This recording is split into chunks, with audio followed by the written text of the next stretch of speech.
বাংলাদেশ জাতীয় হিন্দু মহাজোটের সম্মানিত মহাসচিব ডক্টর গোবিন্দচন্দ্র প্রামাণিক এখন বক্তব্য রাখবেন।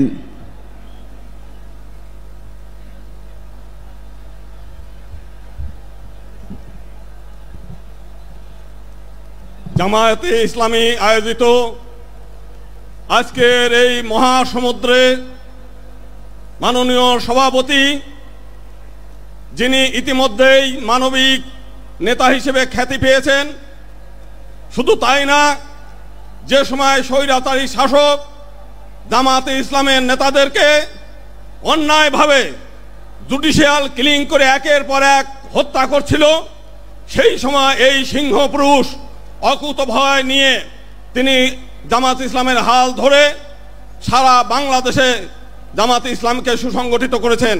আজকে আমাদের পক্ষ থেকে তাকে আমরা শ্রদ্ধা জানাই। একই সঙ্গে আমরা সংক্ষেপে যেটা বলতে চাই যে আমরা দীর্ঘদিন যাবৎ আওয়ামী লীগের কাছে রাজনৈতিক বন্দী হিসেবে আমরা ছিলাম। 1954 সালে যেদিন আওয়ামী লীগ গঠন হয়েছে, সেই দিনই তারা হিন্দু সম্প্রদায়ের প্রতিনিধিত্ব অস্বীকার করে প্রতিনিধিত্বকে ধ্বংস করার জন্য উদ্দেশ্য নিয়েই তারা আওয়ামী লীগ গঠন হয়েছে, হিন্দু সম্প্রদায়ের কাছ থেকে প্রতারণা করেছে হিন্দু সম্প্রদায়কে। একই সঙ্গে আমরা আরেকটা বৃহৎ দল দেখেছি যারা দীর্ঘদিন এই দেশে শাসন করেছে, তারা হিন্দু সম্প্রদায়কে প্রতারণা করেছে, নেগলেক্ট করেছে এবং ক্ষতিগ্রস্ত করেছে। 2001 সালে আমরা দেখেছি বিএনপি ক্ষমতায় আসার পরে ভোলার চরফ্যাশন শুধু একটা উপজেলায় 200 জন হিন্দু নারীকে ধর্ষণ করেছে, তারা সেটা বিচার করে নাই। এই 2 দিন আগেও পার্বত্য চট্টগ্রাম আমরা দেখেছি 4টি একজন আদিবাসী নারীকে, কিশোরীকে 4 জন বিএনপি কর্মী দ্বারা ধর্ষিত হয়েছে।